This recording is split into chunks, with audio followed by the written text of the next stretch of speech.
हर हर महादेव। दोस्तों, हमारे चैनल में आप सभी का स्वागत है।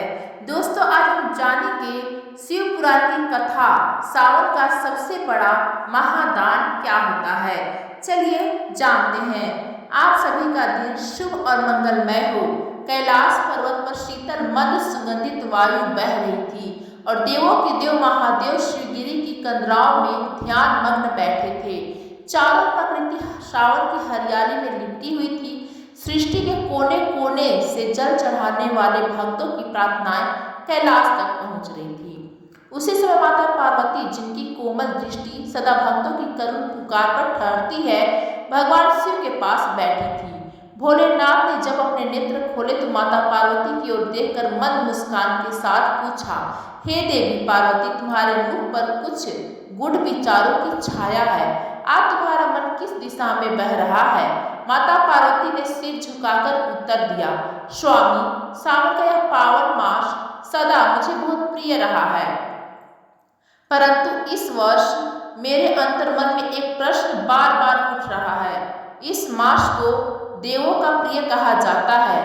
मैं जानना चाहती हूँ कि सावन मास में ऐसा कौन सा महादान है, ऐसा कौन सा परम पुण्य है जिसे करने से मनुष्य न केवल जन्म मरण से छूटता है बल्कि साक्षात आपकी कृपा प्राप्त भी बन जाता है। भगवान शिव कुछ क्षण मौन रहे और उनकी जटाओं से बहते दिव्य गंगा जल की बूंदों की टपकती ध्वनि ने एक अलौकिक सन्नाटा रच दिया। फिर उन्होंने गहन स्वर में कहा, हे देवी पार्वती, तुमने जो पूछा है वह कोई साधारण प्रश्न नहीं है। इस प्रश्न के भीतर समाहित है समस्त लोगों के कल्याण का रहस्य। मैं तुम्हें वह कथा सुनाने जा रहा हूँ जो बहुत कम लोगों को ज्ञात है। यह कथा उजागर करेगी उस महादान का रहस्य जिसे करने से मृत्यु भय से भी छुटकारा संभव है, और वह परम पुण्य जो समस्त पापों का नाश करता है। परंतु इस रहस्य को समझने के लिए तुम्हें धैर्य रखना होगा। माता पार्वती की आंखें अब और अधिक सजग थी। उन्होंने धीरे सा कहा, स्वामी, मैं तैयार हूँ। कृपया कर आप वह पवित्र गाथा कहिए जो मानव जीवन को अमृत के मार्ग पर ले जाए। तभी भगवान शिव ने आरंभ किया एक अद्भुत कथा जो श्रावण मास में छिपे उस महादान और महापुण्य का रहस्य खोलने वाली थी। शिव जी कथा सुनाना प्रारंभ करते हैं और माता पार्वती ध्यान मग्न होकर सुनती हैं।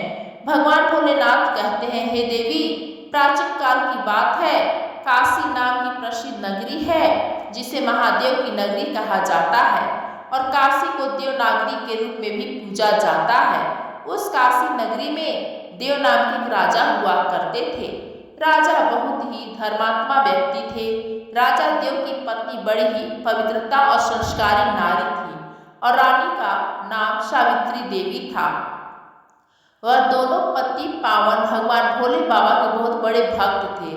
भगवान भोलेनाथ की आराधना करने के लिए मंदिर में जाना उनका प्रतिदिन का काम था। राजा देव धर्म पूर्वक अपने राज्य का संचालन कर रहा था। राजा के राज्य में कोई भी व्यक्ति दुखी नहीं था। समस्त जनता सुख और वैभव से संपन्न थी और चारों तरफ खुशियां ही खुशियां थी। इस प्रकार धीरे धीरे कुछ समय बीत गया, परंतु राजा के यहाँ कोई संतान पैदा नहीं हुई। राजा की वायु भी ढलती जा रही थी, लेकिन उनके घर में अभी भी कोई बालक पैदा नहीं हुआ था। एक दिन की बात है, सुबह सुबह महाराज अपने महल से निकलकर शिव जी के मंदिर जा रहे थे। रास्ते में एक झाड़ू लगाने वाली स्त्री गली में झाड़ू लगा रही थी। जब वह स्त्री राजा को अपनी तरफ आते हुए देखी तो वह स्त्री अपना मुंह फेर कर खड़ी हो गई। ऐसा व्यवहार देख राजा को अच्छा नहीं लगा। महाराज उस समय भगवान शिव की पूजा करने मंदिर जा रहे थे, इसलिए कुछ कहा नहीं। लेकिन जब वह राज दरबार में आए तो उन्होंने अपने एक सैनिक को बुलाकर कहा कि तुम जाओ और उस झाड़ू लगाने वाली स्त्री को बुलाकर ले आओ, उससे मुझे कुछ बात करनी है। वह सैनिक उस झाड़ू लगाने वाली स्त्री के घर जाता है जिसने महाराज को देख करके मुंह फेर लिया था। सैनिक ने कहा, तुम्हें राजा साहब ने दरबार में बुलाया है।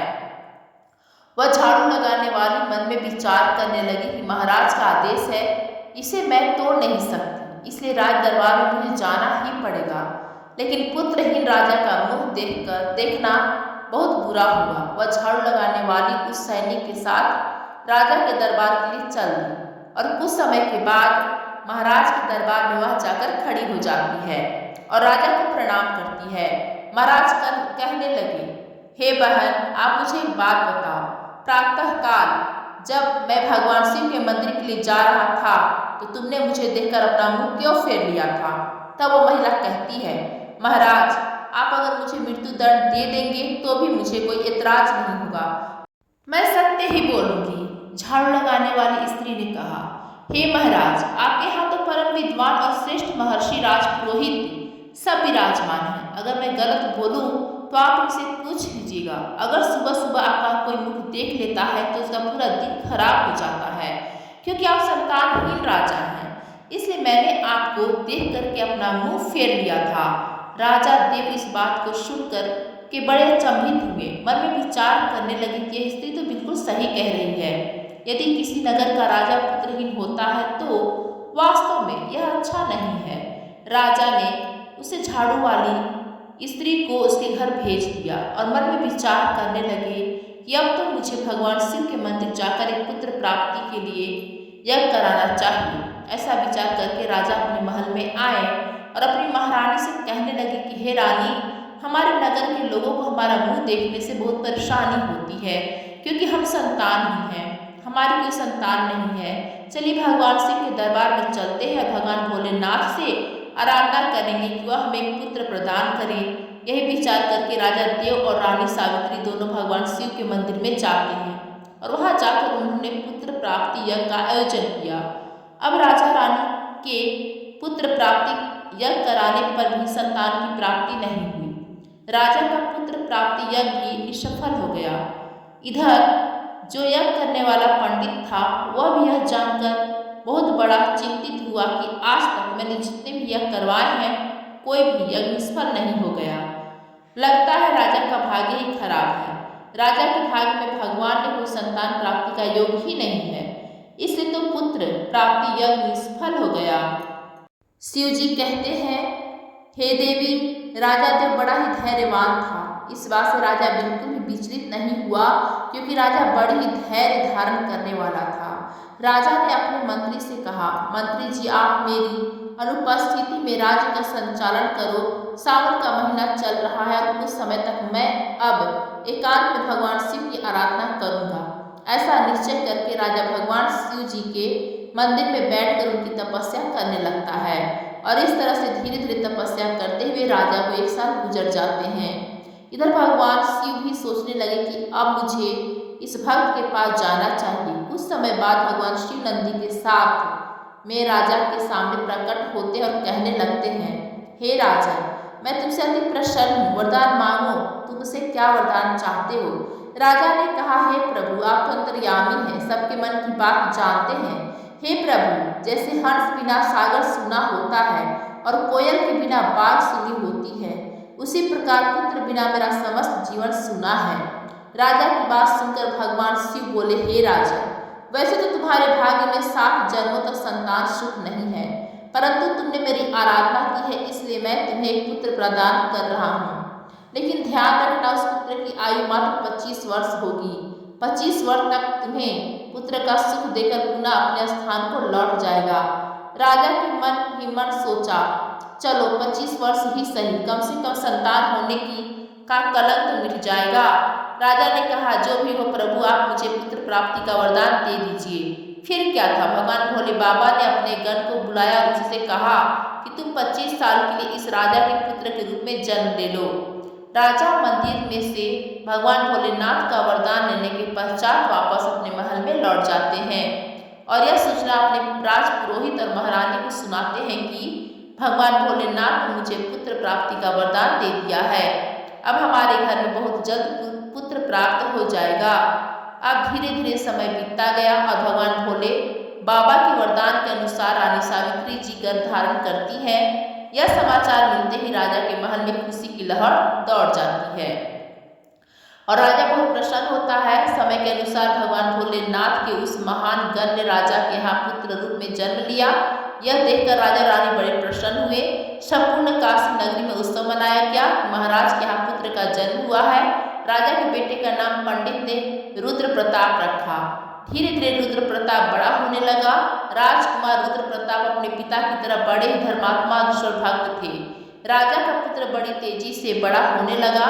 धीरे धीरे समय गुजरता चला गया। अब राजा बहुत प्रसन्न रहता था क्योंकि उसके घर में एक पुत्र जो आ गया था। पुत्र के लाड प्यार और लालन पालन में राजा वह बात भूल जाता है कि इस पुत्र की आयु 25 वर्ष है।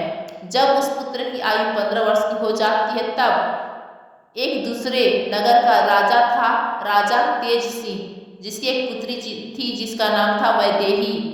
वैदेही रूप में इंद्र की अप्सराओं की तरह लगती थी। वह परम सुंदरी कन्या थी। वह कन्या भी बड़ा दान धर्म किया करती थी। बचपन से ही उसे अपने माता पिता द्वारा धर्म कर्म करने के संस्कार मिले थे। वह प्रत्येक जीव पर दया रखती थी। सवेरे उठकर सबसे पहले पंछियों को दाना चुगाया करती थी और अपने द्वार पर आए हुए किसी भी अतिथि और साधु संत को खाली हाथ नहीं लौटाती थी। वह हर भूखे को भोजन कराती थी। वह कन्या भी योग्य हो जाती है। महाराज तेज सिंह ने जब राजा देव के पुत्र रुद्र प्रताप के बारे में सुना कि महाराज देव का एक बड़ा धर्मात्मा और तेजस्वी पुत्र है, ऐसा विचार करके राजा तेज सिंह ने अपनी कन्या का रिश्ता राजा देव के यहाँ भेजवा दिया। उधर राजा देव ने मन में विचार किया कि मेरे पुत्र की आयु 25 वर्ष है, मुझे इसका विवाह कर लेना चाहिए। हो सकता है विवाह करने के बाद मेरे पुत्र से मेरा वंश आगे बढ़ जाए। ऐसा सोच विचार कर राजा देववर्मा ने अपने राजकुमार का रिश्ता तय कर लिया और कुछ समय में ही राजकुमारी वैदेही का राजकुमार रुद्र प्रताप के साथ विवाह हो जाता है। राजकुमारी वैदेही बहुत ही पवित्रता स्त्री थी।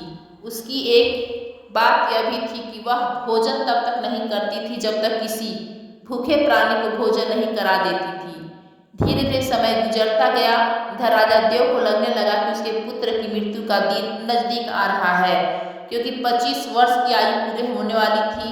राजा तो पहले से ही जानता था क्योंकि भगवान भोलेनाथ ने उसे सब कुछ बता दिया था क्या कि पुत्र की आयु मात्र 25 वर्ष की होगी।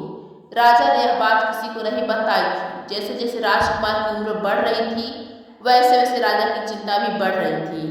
धीरे धीरे जब राजकुमार की आयु मात्र 4 दिन शेष रह गए तो राजा सोचने लगा कि मैं क्या करूं। मेरा पुत्र तो 4 दिन के बाद मृत्यु को प्राप्त हो जाएगा। पुत्र मोह के कारण भगवान भोले बाबा के वरदान को भी राजा भूल जाता है और पुत्र में आसक्ति होने की वजह से वो बीमार पड़ जाता है। वह पुत्र की मृत्यु के बात सबको बताकर उन्हें भी चिंता में नहीं डालना चाहता था। इधर राजा ने भोजन करना छोड़ दिया। जब वह दिन आ गया जिस दिन उसे पुत्र की मृत्यु होने वाली थी, उस दिन राजा बहुत सुबह से ही भगवान भोले बाबा के ध्यान में डूब गया और कहने लगा, हे प्रभु, पुत्र के जाने का दुख सहन करने की मुझे शक्ति प्रदान करिए। विधि के लिखे को तो कोई नहीं बदल सकता। जो होना है वह तो होकर ही रहेगा। उस राजकुमार की जो नवविवाहिता पत्नी थी वह प्रतिदिन भूखे को भोजन कराया करती थी, पंछियों को दाना चुगाया करती थी। रोज की तरह उस दिन भी वह अपने धर्म कर्म में लगी हुई थी।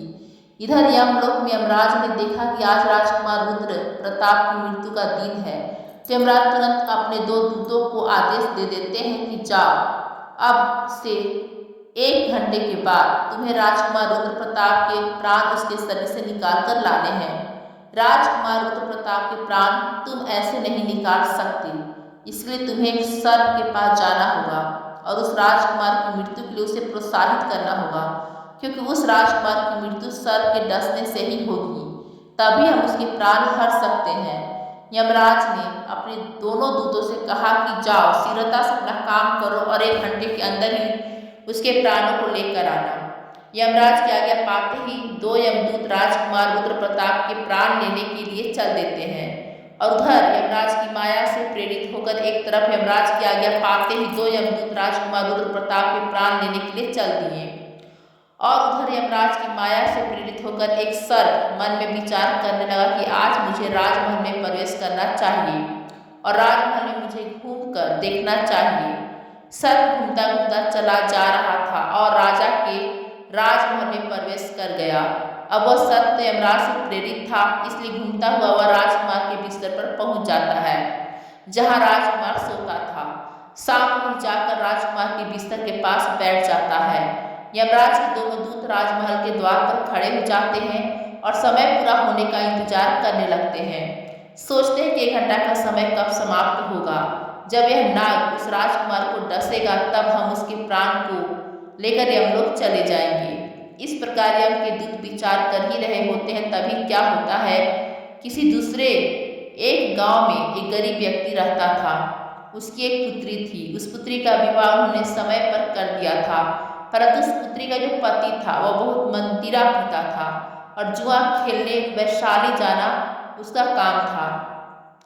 उस गरीब दंपति की पुत्री को वह हमेशा परेशान किया करता था, अर्थात उसको मारता पीटता था, उसे घर से निकालना चाहता था। उस गरीब दंपति की पुत्री वहां अपने पति के साथ कुछ समय तक रहती रही। उसके बाद वह गर्भ धारण करती है और एक दिन वह अपने पति की मारपीट से तंग आकर अपने पिता के घर चली आती है। उस लड़की का पिता बूढ़ा हो चुका था, इसलिए उसकी कुछ कमाई नहीं हो पाती थी। वह बेचारा भीख मांगकर खाता था, भीख मांगता और तीनों प्राणियों के पेट का पालन पोषण करता।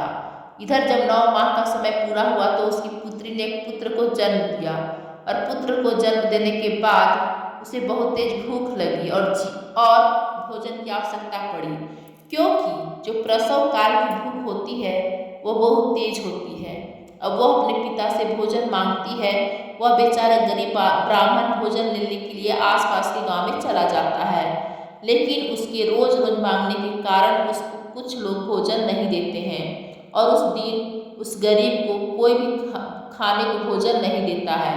उधर उस लड़की की भूख उसे बहुत बेचैन करती जा रही थी, तो वह लड़की अपने पिता से कहने लगी, पिताजी मैं बहुत भूख के मारे मर जा रही हूँ। बिना भोजन के 3 दिन हो चुके हैं। तुम्हें कुछ भीख में मिला हो तो मुझे खाने को दे दो, नहीं तो मैं भूख से मर जाऊंगी। तब वह बूढ़ा आदमी कहता है कि हे पुत्री, तुम चिंता मत करो, मैं आज कोशिश करता हूँ और कुछ खाने के लिए लेकर आता हूँ। मैं तुरंत भोजन मांगने के लिए कहीं जाता हूँ, मगर कहीं से कुछ मिल जाता है तो मैं तुम्हें लाकर देता हूँ। आज मैं काशी नगर में जाऊंगा, वहाँ के जो राजा हैं उनके द्वार पर जाकर उनसे कुछ मांगूंगा। यदि कुछ खाने को मिला तो मैं तुम्हें लाकर अवश्य दूंगा। ऐसा विचार करके वह बूढ़ा पिता चल देते हैं। और इधर जो राजकुमार की धर्मपत्नी वैदेही थी, वह रोजाना गरीबों को भोजन करवाती थी। उस दिन महाराज तो बीमार पड़े थे, क्योंकि पुत्र मोह के कारण वो अपने कक्ष में पड़े हुए थे। इससे आज उसने गरीबों को भोजन तो कराया और उसने अपने पति के लिए जो भोजन बनाया था, वैदेही कई प्रकार के व्यंजनों और पकवानों से सजा करके भोजन का थाल रख दिया था कि उसके पति आएंगे तो वह भोजन करा देगी। लेकिन इतने में वह बूढ़ा आदमी उसके द्वार पर पहुंच जाता है। इधर राजकुमार रुद्र प्रताप की पत्नी वैदेही को द्वार पर खड़ा वह दीनहीन वृद्ध आदमी दिखाई दे जाता है और उस बूढ़े को देखकर कि उसे दया आ जाती है। बूढ़े आदमी ने उसकी तरफ देखा तो कहने लगा, हे बेटी, यदि मुझे इस समय कुछ भोजन मिल जाए तुम्हारा बड़ा एहसान होगा। रानी ने देखा कि कोई गरीब आदमी है और मुझसे भोजन मांग रहा है। वह मन ही मन विचार करती है कि यह भोजन तो मैंने अपने पति के लिए बनाया है, अगर यह भोजन मैं इसे दे दूंगी तो मेरा पति क्या खाएगा। फिर उसने सोचा कि मेरे पति तो अभी आए भी नहीं हैं, वह अपने बीमार पिता के पास बैठे हैं, तब तक मैं यह भोजन इस बेचारे गरीब व्यक्ति को दे देती हूँ। मेरे पति आ जाएंगे तो मैं उनके लिए और भोजन फिर से तैयार कर दूंगी। यह विचार कर राजकुमार वैदेही ने जो भोजन अपने पति के लिए बनाकर रखा था, उन स्वादिष्ट व्यंजनों से सजी हुई थाली को उस गरीब बूढ़े आदमी को देती है। बूढ़ा आदमी उस भोजन को लेकर चला जाता है और वह बड़ी शीघ्रता से चलता हुआ भोजन को लेकर अपने घर जाता है, क्योंकि उसकी पुत्री 3 दिन से भूखी थी। और उधर क्या होता है, जो राजा का पुत्र था अपने पिता की देखभाल करने के बाद राजा के कक्ष से निकलकर अपने कक्ष की ओर जाने लगता है। उसके महल के द्वार पर 2 यमदूत तैयार खड़े थे और वह नाग उसको डसने के लिए उसके बिस्तर पर बैठा हुआ था। उधर उस वृद्ध ने वह भोजन लेकर अपनी पुत्री को दे दिया। तब भगवान शिव कहते हैं, हे देवी, आप यह ध्यान रखें कि किसी भी विपत्ति को टालने के लिए आपको एक संकेत मात्र मिलता है, और यदि आप उस समय को पहचान गए तो बड़ी से बड़ी विपत्ति भी टाली जा सकती है। राजकुमार ने अपने कक्ष में जाने के लिए जब सीढ़ियों पर पैर रखा तो उसे छींक आ गई। उधर उसका निर्धारित समय पूरा होने वाला था। यम के दूत बड़े उतावले हो रहे थे कि 1 घंटे का समय पूरा होने वाला है, उसमें कुछ ही क्षण शेष बचे हैं। साथ ही साथ उधर वह नाग गुस्से में बैठा हुआ उसके आने का इंतजार कर रहा था कि वह राजकुमार आएगा, उसे मैं डस लूंगा। उधर उस बूढ़े आदमी ने भोजन ले जाकर अपनी बेटी को दे दिया। लड़की ने जब भोजन किया तो पूछने लगी, पिताजी ये भोजन आपको किसने दिया है? लड़की के पिता ने कहा, पुत्री यह भोजन यहाँ की महारानी ने दिया है। यहाँ के राजा की जो पुत्र वधू है उसने मुझ पर दया करके स्वादिष्ट भोजन मुझे दे दिया है। भोजन देखकर लड़की की आत्मा से दुआ निकलने लगी। वह भगवान से प्रार्थना करने लगी और कहने लगी, हे भगवान, जिसने भी यह भोजन दिया है उसका सुहाग अमर हो जाए और वह सदैव सौभाग्यवती बनी रहे। भगवान शिव कहते हैं, हे देवी, सच्ची आत्मा से निकला हुआ आशीर्वाद जरूर फलित होता है। अब इधर लड़की का आशीर्वाद भगवान के पास जाता है, देवों के देव महादेव के पास पहुंचता है तो भगवान भोलेनाथ का सिंहासन हिल जाता है और भगवान भोले बाबा कहते हैं कि यह अचानक क्या हुआ, मेरा सिंहासन क्यों हिल रहा है? भगवान भोले बाबा मन में विचार करने लगे कि दुनिया में ऐसा क्या घटित होने वाला है जो नहीं होना चाहिए। उन्होंने तुरंत नारद मुनि को बुलाया और नारद जी से कहा कि हे नारद मुनि, देख के आओ तीनों लोकों में क्या घटित होने वाला है। नारद ने जब देखा तो उन्हें सब समझ में आ गया। उन्होंने जाकर के भगवान भोलेनाथ को कहा, हे प्रभु, एक विचित्र घटना घट रही है।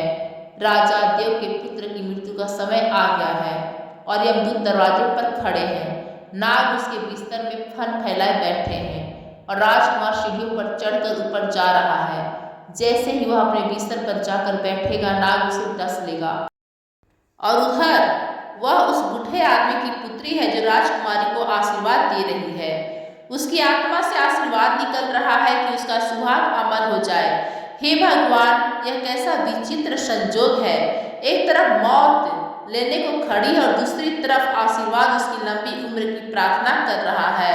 अब तो दान की शक्ति और मौत की शक्ति में टक्कर हो गई। नारद जी बोले, प्रभु अब इसमें क्या होगा? भगवान भोले बाबा बोले, जो विधाता ने निश्चय कर दिया है वही होगा, देखते रहिए सब अच्छा ही होगा। उसके बाद भगवान भोले बाबा वहां से अंतर ध्यान हो जाते हैं। उधर वह राजकुमार सीढ़ियों पर चढ़कर अपने पलंग की ओर जाते और यम के दूत बाहर तैयार खड़े हुए थे। देख रहे हैं कि अब हमारा काम बन गया, परंतु देखिए होली का संजोग। इधर राजकुमार अपने बिस्तर पर जाकर बैठते हैं, उधर दान की शक्ति बीच में आकर खड़ी हो गई, जिसके कारण नाग बेहोश हो गया। उसे चला भी नहीं जा रहा था क्योंकि अब नागों में आगे बढ़ने की शक्ति नहीं थी। नाग सोचने लगा कि मैं तो इस राजकुमार को डसने आया था, पर मुझसे अब तो चला भी नहीं जा रहा। यह सब क्या हो रहा है? यह सब उस आशीर्वाद का प्रभाव था जो उस भूखी लड़की ने दिया था। भगवान शिव कहते हैं, हे देवी, जब श्राप लगता है तो आशीर्वाद भी लगता है। राजकुमार और नाग के बीच में आशीर्वाद आकर खड़ा हो गया। राजकुमारी का दान मृत्यु को आगे बढ़ने नहीं दे रहा था। यमदूत उस दान की शक्ति से कहने लगे कि तुम यहाँ से लौट जाओ, हमें हमारा काम करने दो, हम इसको लेने आए हैं और इसके प्राण लेकर ही जाएंगे। तो दान की शक्ति और उस लड़की का आशीर्वाद कहने लगा, ऐसा कभी नहीं होगा कि हमारे होते हुए तुम इसके प्राणों को हरण कर सको। अब तो दोनों में बहस आरंभ हो जाती है। बहस आरंभ हुई तो उनमें युद्ध शुरू हो गया और दान की शक्ति ने उन यम के दूतों को आगे बढ़ने से रोक दिया। यम के दूत आगे नहीं बढ़ पाए और यम के दूत वापस हार कर यमलोक चले गए। दोनों ने जाकर के यमराज से कहा, महाराज ये कैसी विडंबना है। यमराज ने कहा, क्या हुआ और तुम लोग खाली कैसे आ गए? तुम्हें तो राजकुमार रुद्र प्रताप के प्राण लेने भेजा था। तब यमदूत कहते हैं, हे स्वामी, उसके प्राणों को लाने में दो बड़ी बाधाएं बीच में खड़ी हैं, उनके आगे हमारा कोई जोर नहीं चल पाया। यमराज ने कहा, ऐसी कौन सी बाधाएं हैं जो मृत्यु के मार्ग में बाधा बन रही हैं? दोनों यमदूतों ने बताया, हे स्वामी, एक तो दान की शक्ति है और दूसरी आशीर्वाद की शक्ति।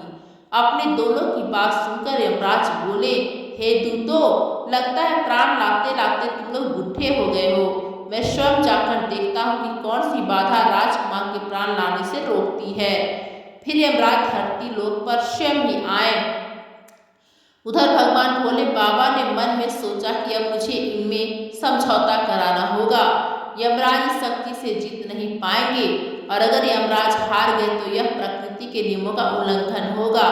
यमराज जब वहां उपस्थित हुए तो वहीं भगवान शिव जी भी प्रकट हो गए।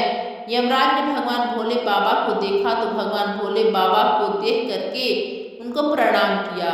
भगवान शिव यमराज से बोले, हे यमराज, आप नहीं जानते हो, आपके विधान के अनुसार इसकी आयु पूर्ण हो चुकी है, परंतु आप मुझे यह बताएं कि क्या श्राप नहीं लगता? श्राप तो मुझे भी झेलना पड़ा था। क्या आपने श्राप के कारण मृत्यु लोक में जन्म नहीं लिया था? यमराज के कहने लगे, हे भगवान, वह तो मुझे ऋषि के श्राप का मान रखना था। तब भगवान शिव बोले कि जब तुम एक श्राप का मान रख सकते हो तो उसी तरह से किसी की आत्मा से निकलने वाले आशीर्वाद का भी मान रख सकते हो। उसे आप कैसे निष्फल कर सकते हो?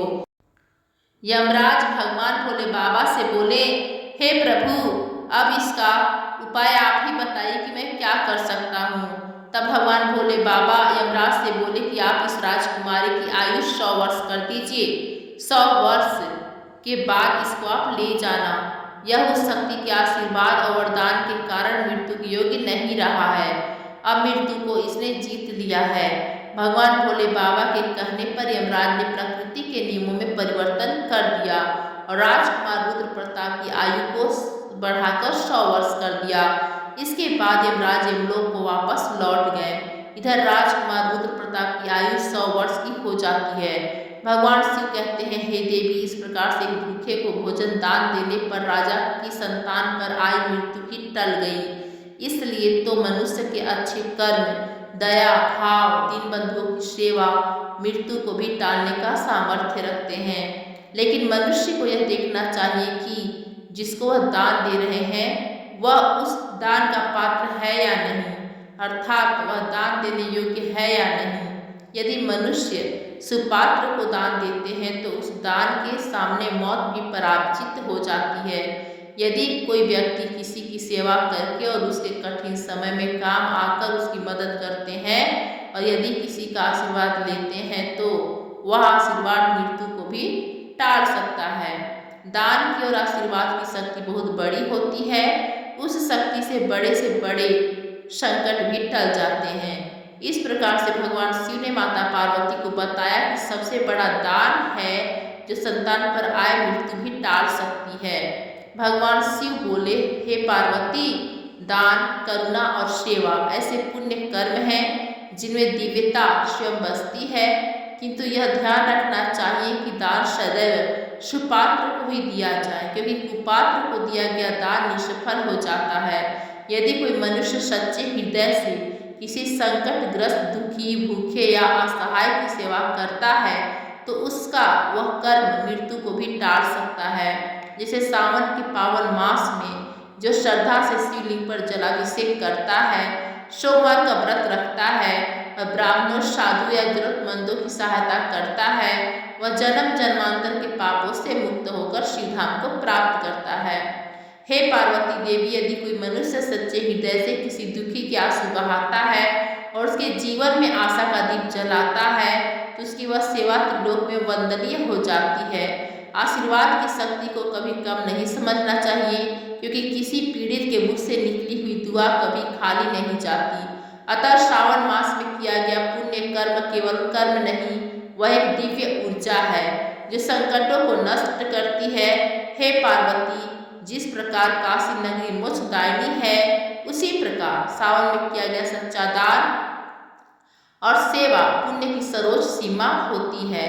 माता पार्वती यह सब सुनकर अत्यंत प्रसन्न हो गई और बोली, हे त्रिपुरारी, आपने मेरे हृदय को शांत और आनंद से भर दिया। अब मुझे ज्ञात हो गया कि सच्चे दान, सेवा और करुणा से असंभव कार्य भी संभव हो जाता है।